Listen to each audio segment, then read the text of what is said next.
Morning मेरे प्यारे बउआ लोग, कैसे हैं आप लोग। आशा करते हैं कि आप लोग ठीक होंगे, मन लगा के पढ़ाई कर रहे होंगे बउआ लोग।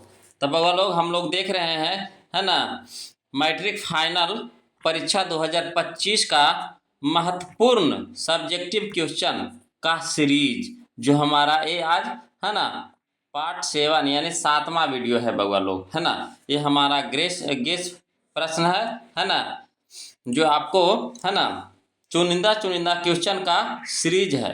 इससे आपको, है ना, हमारी कोशिश है कि 100% इसी से क्वेश्चन आएगा बउआ लोग। हमारी एक कोशिश है ना। चुनिंदा क्वेश्चन है बउआ लोग। ये हमारा क्लास 10th का है ना। विषय है हिस्ट्री यानी इतिहास का।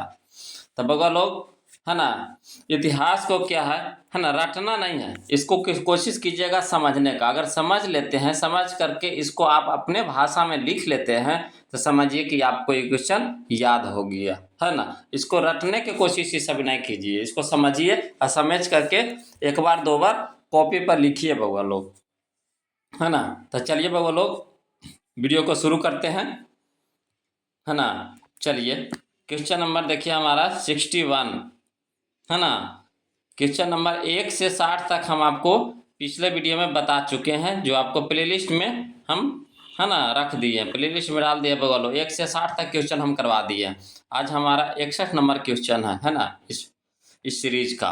तो चलिए बगल लो, देखिए क्वेश्चन नंबर 61 क्या कहता है। कहता तीन कठिया पद्धति से आप क्या समझते हैं। बहुत ही इंपॉर्टेंट क्वेश्चन है बगल लोग। भी एकदम एकदम इसको एकदम पूरी अच्छी तरह से समझ लीजिएगा, है ना। पक्का ये सब आने वाला है क्वेश्चन। कहता तीन कठिया पद्धति से आप क्या समझते हैं। तो देखिए इसका आंसर कैसे लिखिएगा बगल लोग, है ना। इसका आंसर लिखिएगा। कहता 1917 ईस्वी में बिहार के चंपारण आंदोलन तीन कठिया पद्धति का नतीजा था, है ना। यह पद्धति विशेषकर बिहार में प्रचलित की गई थी। ये जो पद्धति तीन कठिया पद्धति था, ये कहाँ प्रचलित था आपको, बिहार में। कहाँ पे बोलो, बिहार में। गोरे बागान के मालिकों ने किसानों से एक अनुबंध कर लिया था, अनुबंध, है ना, मैंने लिखा पढ़ी कर लिया था, है ना। तीन कठिया पद्धति के अनुसार किसानों को अपनी भूमि के 3/20 हिस्से पर नील की खेती करनी होती थी, है ना। 3/20, है ना, हिस्से पर नील की खेती, है ना। उस समय नील बहुत महंगा भी मिलता था, है ना। आज भी हम लोग नील का यूज तो बहुत कम करते हैं अब, है ना। पहले बहुत ज़्यादा होता था कलर को, है ना, कपड़ों को रंगने उंगने में। तो नील की खेती करने के लिए जबरन किया जाता था, जबरदस्ती करता था बउआ लोग, है ना। कहता था तुम्हारा 20 अगर 20% भूमि है तो उस पर 3 हिस्सा आपको नील की खेती करना होगा, एकदम जबरदस्ती। कहता है नील की खेती उपजाऊ भूमि में की जाती थी। जो नील की खेती होती थी, जहाँ खूब बहुत सारा पैदा होता था, उस पे किया जाता था। तो किसान नील की खेती नहीं करना चाहते थे, क्योंकि इससे भूमि की उर्वरता कम हो जाती थी। मतलब जो पैदावार भूमि था ना, तो नील की खेती करने से क्या होता था कि उसकी जो उपजाऊ भूमि थी, उसकी उपजाऊ जमीन थी, वो खराब हो जाता था। तो किसान वहाँ के चाहते थे कि हमारे खेत में नील की खेती ना हो, मगर वहाँ के जो अंग्रेजी शासन था, वो ज़बरदस्ती उस पर काम करवाता था कि आपको नील की खेती करना ही करना है। देखिए आगे कहता है बगल लोग, है ना, कि जब किसानों ने नील की खेती करने से मना किया, तो गोरे लोगों ने किसानों को नील की खेती से मुक्ति पाने के लिए उसने कहा, हाँ, उनसे कहा गया कि यदि वे उन्हें एक बड़ा मुआवजा दे तो किसानों को नील की खेती से मुक्ति मिल सकती है। मुआवजा देना पड़ेगा इसके लिए, है ना। देखिए मुआवजा देना था। फिर देखिए आगे कहता है नील की खेती जबरन कराने से चंपारण के किसान परेशान थे, है ना। और नहीं, मुआवजा नहीं देना है, मतलब बहुत ज़्यादा टैक्स, है ना, कर के रूप में लेता था।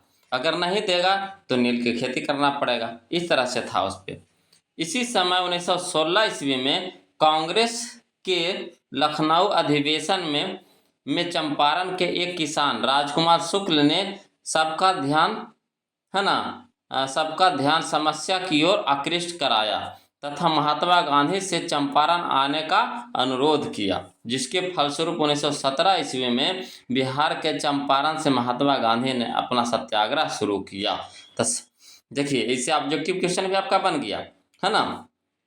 सत्याग्रह आंदोलन कब हुआ था? तो 1917 ईस्वी में, है ना। कहाँ से शुरू हुआ था? तो चंपारण से, है ना। किसने किया था सत्याग्रह आंदोलन का शुरुआत? तो महात्मा गांधी ने, है ना। बहुत सारा क्वेश्चन बन जाता है बगल सब्जेक्टिव। अगर सब्जेक्टिव आप ध्यान से पढ़ लेते हैं ना, तो आपका एग्जाम में ऑब्जेक्टिव नहीं छूटेगा, है ना। तो चलिए बगलो, आशा करते हैं कि आपको ये क्वेश्चन, है ना, समझ में आ गया होगा। और कोशिश कीजिएगा इसको 2 बार 3 बार लिखने का अपनी भाषा में, है ना। अपने भाषा में अगर 2 से 3 बार लिख लेते हैं तो ये आपका क्वेश्चन आपका अपना हो जाएगा। चलिए, अगला क्वेश्चन नंबर कहता है 62 कहता है कि गांधी इरविन पैक्ट अथवा दिल्ली समझौता क्या है ना। ध्यान से समझिएगा बोलो, गांधी इरविन पैक्ट अथवा दिल्ली समझौता क्या है, यह क्वेश्चन है। ये भी क्वेश्चन आपको बोर्ड परीक्षा में बार बार आता है बउआ लोग। तो चलिए, इसको आंसर हम लोग कैसे लिखेंगे जी। कहता है सबने अवज्ञा आंदोलन का, है ना, सबने अवज्ञा आंदोलन की व्यापकता ने अंग्रेजी सरकार को समझौता करने के लिए बाध्य किया। कहता है आगे कि सरकार को गांधी के साथ समझौता करनी पड़ी, जिसे गांधी इरविन पैक्ट के नाम से जाना जाता था। इसे दिल्ली समझौता के भी नाम से जाना जाता है। 5 मार्च 1931 को गांधी एवं लॉर्ड इरविन के बीच यह समझौता संपन्न हुई कि इसके तहत गांधी, है ना, गांधी जी है, अति लिखा गया बोलो, गांधी जी कर दीजिए। गांधी जी ने आंदोलन को स्थगित कर दिया तथा द्वितीय, है ना, गोलमेज सम्मेलन में भाग लेने हेतु सहमत हो गए। इरविन, है ना, इरविन ने भी कुछ मांगों को स्वीकार किया, है ना। इरविन ने भी कुछ मांगों को स्वीकार किया। अब आगे देखिए क्या कहता है। कहता है गांधी जी ने द्वितीय, है ना, गोलमेज सम्मेलन में भाग लिया, परंतु वहां किसी भी मुद्दे पर सहमति नहीं बन सकी, अतः वे निराश वापस लौट आए, है ना। समझौता तो हुआ, मगर जो गांधी जी वहां पर जो बात रखा गया तो गांधी जी, है ना, इस मुद्दे पर सहमत नहीं हुए, है ना, और वे निराश हो गए, है ना। दूसरी ओर ब्रिटिश सरकार ने दमन का सिलसिला तेज कर दिया था, ताकि गांधी जी ने दोबारा सबने अवज्ञा आंदोलन को प्रारंभ किया, परंतु इसमें पहले जैसा धारा एवं उत्साह नहीं था, है ना, जिससे उन्हें 1934 ईस्वी में आंदोलन पूरी तरह से वापस ले लिया। मैंने जो पहले जो, है ना, जो सबने अवज्ञा आंदोलन जो शुरुआत किया था, तो वो जो जोश जुनून था, है ना, दोबारा बार में वो जुनून नहीं था बगलों। तो आशा करते हैं कि आपको ये क्वेश्चन, है ना, समझ में आ गया होगा। चलिए अब हम लोग क्वेश्चन नंबर, है ना, 63 चलते हैं बगलों। बहुत ही इंपॉर्टेंट क्वेश्चन है, ये भी देखिएगा। कहता हरित क्रांति से आप क्या समझते हैं। ये सब क्वेश्चन भी आपको बोर्ड एग्जाम में बार बार देखने को मिलेगा बगलों, है ना। तो कोशिश कीजिए कि इसको समझने का, है ना। चलिए इसको लिखिएगा कैसे। कहता है भारतीय कृषि में क्रांतिकारी विकास को, है ना, हरित क्रांति कहते हैं। भारतीय कृषि में क्रांतिकारी विकास को हरित क्रांति कहते हैं। नई प्रजातियों की फसल लगाकर सिंचाई की सुविधाओं, आधुनिक उपकरणों के प्रयोग एवं रासायनिक खाद उर्वरक के प्रयोग से भारतीय कृषि में सोना उत्पादन होने लगा, है ना। जब सुविधाएं बढ़ेगी तो ऑटोमेटिक है कि फसल या कृषि क्या होगा, पैदावार बढ़ेगा, है ना। तो वही हुआ कि भारतीय कृषि में सोना उत्पन्न होने लगा। भारतीय कृषि अब सहारा नहीं बल्कि व्यवसाय बन गया था, है ना। बस इसको खाने के लिए नहीं, अब इसको बेचने के लिए भी इतना अनाज पैदा हो रहा था कि लोग अब इसको बेच रहे थे, है ना। खाने के साथ साथ अब इसको क्या कर रहे थे, बेच रहे थे, दूसरे देशों में निर्यात कर रहे थे। कृषि में आई इस बदलाव को हरित क्रांति के नाम से जाना जाता है। एकाएक अधिक बढ़ोतरी हुआ ना, इसी को कहते हैं हरित क्रांति, है ना। कृषि के क्षेत्र में यह हुआ था बगल। तो चलिए आशा करते हैं कि आपको ये क्वेश्चन समझ में आ गया होगा, है ना। और चलिए बगलो, अब हम लोग क्वेश्चन नंबर 64 देखते हैं। ध्यान से देखिएगा। कहता है 64, साइमन कमीशन पर संक्षिप्त टिप्पणी लिखे। जो साइमन कमीशन था, इस पे आपको एक छोटा सा टिप्पणी लिखना है, या आपको अति लघु में सब आएगा क्वेश्चन, है ना। अति लघु कहते हैं, दीर्घ में, अति लघु नहीं, हाँ हाँ, अति लघु, लघु तरिये में आएगा, अति नहीं लघु तरिये में आएगा बगल लोग, है ना, सॉरी, है लघु, लघु तरिये में, लघु में सब आएगा। तो चलिए इसको कैसे लिखिएगा जो बताते हैं हम आपको। कहता 1919 के भारत अधिवेशन में, है ना, 1919 के भारत अधिनियम में, है ना, भारत अधिनियम में यह प्रावधान किया गया कि 10 वर्ष के बाद संवैधानिक आयोग का गठन किया जाएगा। 1927 ईस्वी में सर जॉन साइमन की अध्यक्षता में आयोग का गठन किया गया। यह आयोग 7 सदस्यीय था, मतलब 7 लोगों के बीच में था, जिसे एक भी भारतीय नहीं था, जिसमें हमारे देश का, भारत का एक भी भारतीय नहीं था, दूसरे दूसरे जगह के थे, है ना। भारतीयों में इस बात का दोष था कि भारत के, है ना, श्वसन के संबंध में निर्णय अंग्रेज लेंगे, है ना। यह कहा गया कि अब भारत नहीं, अब भारत के बारे में जो भी कुछ सोचना है या डिसीजन लेना है सब क्या लेंगे, अंग्रेज लेंगे। मतलब उसमें 7 सदस्यों का समूह था, बैठक था, उसमें भारत के कोई लोग नहीं था, सब अंग्रेजे था। कहता है परिणाम स्वरूप 3 फरवरी 1928 को साइमन कमीशन के मुंबई पहुंचने पर काला झंडा दिखाकर विरोध किया गया, है ना, काला झंडा दिखाएगा। काला झंडा दिखाने से समझिए कि हम टकरार कर रहे हैं, लड़ाई के पक्ष पे, है ना, हम इसको इनकार कर रहे हैं, विरोध कर रहे हैं, काला झंडा, है ना। तो ये था बगल लोग हमारा क्वेश्चन नंबर 64 का आंसर। आशा करते हैं कि आपको समझ में आ गया होगा, और इसको कोशिश कीजिए आप इसको अपने भाषा में बदल के इसको खुद से 2 बार 3 बार लिखिए, है ना, तब होगा बगल लोग। चलिए आगे कहता है क्वेश्चन नंबर 65 देखिए, कहता है इटली के एकीकरण में मेजीनी, काउंट काबूर और गैरिबाल्डी के योगदान को बताएं, है ना, गैरिबाल्डी के योगदान को बताएं। तो चलिए इसका आंसर कैसे लिखिएगा।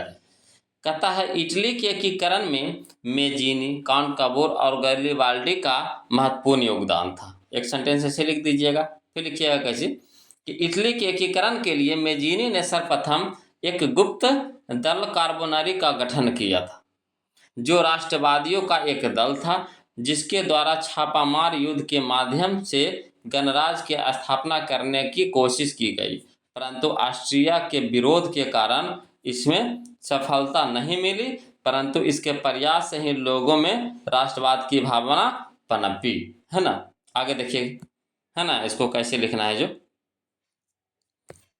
फिर लिखिएगा कि एक सफल कूटनीतिक एवं राष्ट्रवादी काउंट काबूर इटली के एकीकरण में सबसे बड़ी बाधा ऑस्ट्रिया को मानता था, है ना, सबसे बड़ा रुकावट किसको मान रहा था, ऑस्ट्रिया को मान रहा था।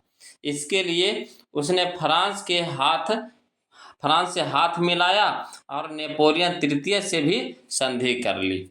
इस प्रकार उत्तर और मध्य इटली के जनता काउंट काबूर के समर्थन में आकर इटली के एकीकरण के लिए प्रयास किया, है ना। गैरिबाल्डी एक महान क्रांतिकारी था, जिसका विचार काउंट काबूर से नहीं मिलता था, है ना, परंतु दोनों के उद्देश्य एक होने से दोनों में समझौता हो गया, और इसी समय राष्ट्रवादी भावना का विचार इटली में चरम पर था, है ना। इस प्रकार 1871 में इटली के एकीकरण इन तीनों नेताओं के सहमत योगदान के कारण हो पाया, यानी, है ना, 1871 में बगलो इटली का एकीकरण हुआ, है ना, किनके सहयोग से, तो हमारे हैं मेजीनी, है ना, काउंट काबूर और गैरिबाल्डी के योगदान से इटली का एकीकरण संभव हो पाया। कहिया 1871 में बगलो। तो चलिए अब हम लोग क्वेश्चन नंबर 66 चलेंगे, है ना। चलिए 66 देखिएगा बगलो। कहता है जर्मनी के एकीकरण में बिस्मार्क की भूमिका का वर्णन करें। इसमें विलियम प्रथम ने क्या सहायता प्रदान की। क्या विलियम प्रथम के मदद के बिना जर्मनी का एकीकरण संभव था। देखिए कितना बड़ा क्वेश्चन है ना। तो इसको अपनी भाषा में आपको बना के देना है। क्वेश्चन कहता है कि जर्मनी के एकीकरण में बिस्मार्क की भूमिका का वर्णन कीजिए, पहला। दूसरा कहता है इसमें विलियम प्रथम ने क्या, है ना, सहायता प्रदान किया। फिर कहता है, इसी में क्वेश्चन कहता है कि विलियम प्रथम के मदद के बिना जर्मनी का एकीकरण संभव था, बताइए। तो इसको लिखिएगा कैसे बगल लोग, इसका उत्तर लिखिएगा। बिस्मार्क एक सफल कूटनीतिक और योग्य सेनापति था। जो बिस्मार्क था कूटनीतिक था और सेनापति भी था। उसने रक्त और लौह की नीति का अवलंबन करते हुए जर्मनी का एकीकरण कर उसे यूरोप की राजनीति में प्रमुख स्थान दिया। उसने प्रशा की शक्ति को बढ़ाया तथा डेनमार्क, ऑस्ट्रिया और फ्रांस के साथ युद्ध में सफलता प्राप्त करके जर्मनी का एकीकरण करके, है ना, जर्मनी की राजनीति को अपने हाथ में रखा और यूरोप में होने वाले प्रत्येक प्रश्न पर अपने अस्तित्व की छाप छोड़ी, है ना। अब आगे लिखिएगा, इसमें लिखिएगा, इन सब के पीछे सबसे प्रमुख कारण यह था कि जर्मन सम्राट ने अपनी सारी शक्ति बिस्मार्क के हाथों में सौंप दिया था और जर्मनी के एकीकरण में आने वाली कठिनाइयों के, है ना, निराकरण में बिस्मार्क ने जो भी निर्णय लिया, विलियम प्रथम ने इसे बिस्मार्क के साथ दिया। इसीलिए, है ना, यह कहा जाता है कि विलियम प्रथम के समर्थन के बिना बिस्मार्क जर्मनी का एकीकरण नहीं कर सकता था।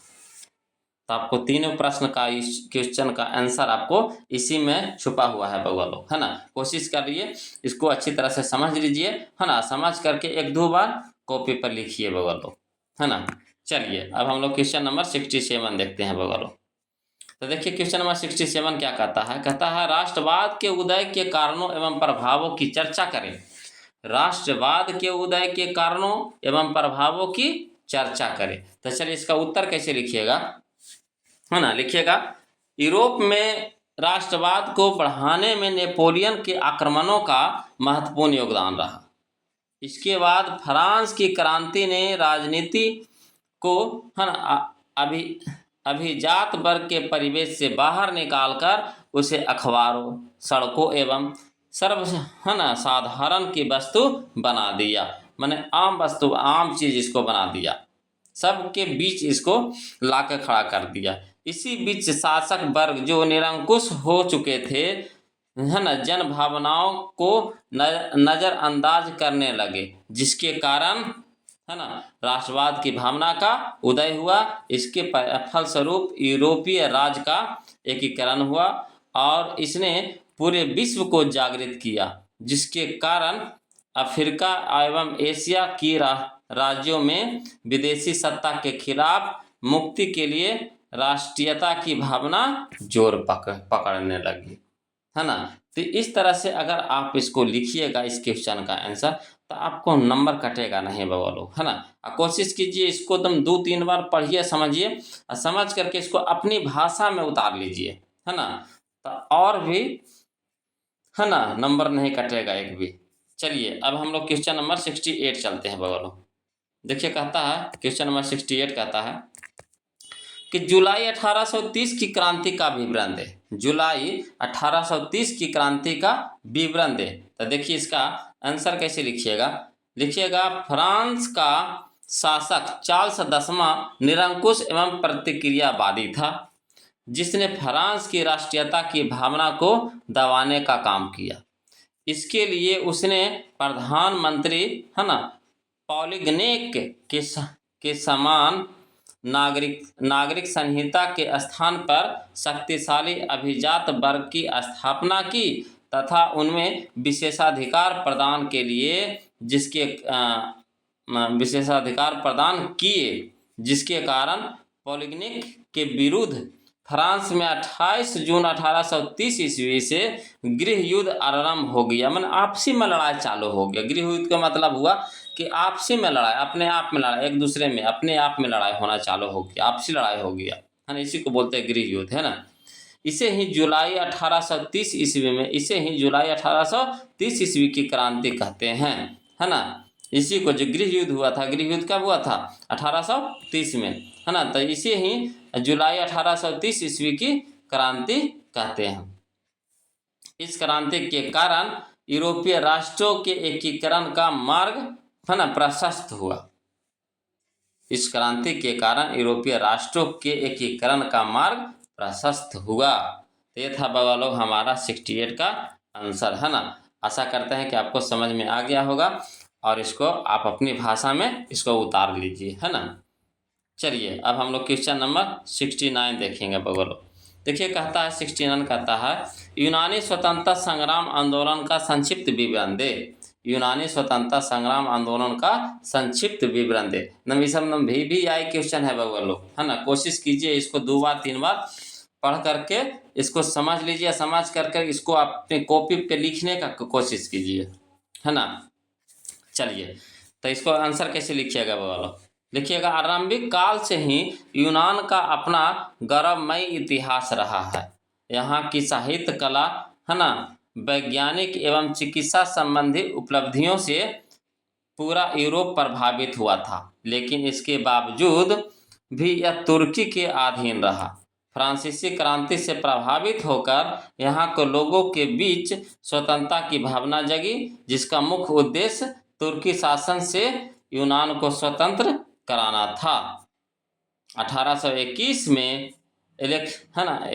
एलेक्जेंडर जिप्सीलांटी के नेतृत्व में यूनान में विद्रोह आरंभ हो गया तथा 1827 में लंदन में एक सम्मेलन हुआ, जिसमें निर्णय अनुसार इंग्लैंड, फ्रांस, रूस मिलकर तुर्की के खिलाफ, है ना, तुर्की के खिलाफ यूनान के समर्थन में संयुक्त सैन्य कार्रवाई की।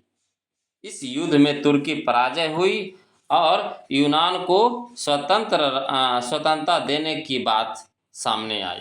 फलतः 1832 ईस्वी में यूनान को एक स्वतंत्र राष्ट्र घोषित किया गया और, है ना, बाइबेरियो के शासक ऑटो को यूनान का राजा बनाया गया, है ना। तो ये था बगा लोग हमारा 69 का आंसर बगा लोग। आशा करते हैं कि आपको समझ में आ गया होगा, है ना। अब चलिए बगा लोग क्वेश्चन हम लोग 70 देखते हैं, 70, है ना। चलिए बगा लोग कहता है गैरिबाल्डी के कार्यों की चर्चा करें। गैरिबाल्डी के कार्यों की चर्चा करें। तो चलिए बगा लोग इसको कैसे लिखेंगे। लिखिएगा गैरिबाल्डी इटली का एक राष्ट्रीय नेता था, जिसने अपनी सेना बनाकर बुर्बो राजवंश को हराया तथा, है ना, सिसिली और नेपल्स में अपनी सत्ता स्थापित की।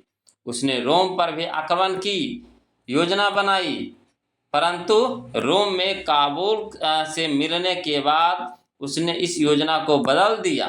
दक्षिण इटली का शासक बनने का भी प्रस्ताव उसने अस्वीकार कर दिया और अपनी सारी संपत्ति राष्ट्र को सौंपकर साधारण किसान के भांति जीवन जीने लगा। ये था बगा लोग गैरिबाल्डी, है ना। गैरिबाल्डी के परिचय अगर पूछेगा, परिचय भी पूछेगा तो यही आप लिख दीजिएगा। अगर कार्यों के बारे में कहेगा तो यही आप जवाब दे दीजिएगा। दोनों क्वेश्चन का आंसर आपको इसी से मिलता जुलता है ना।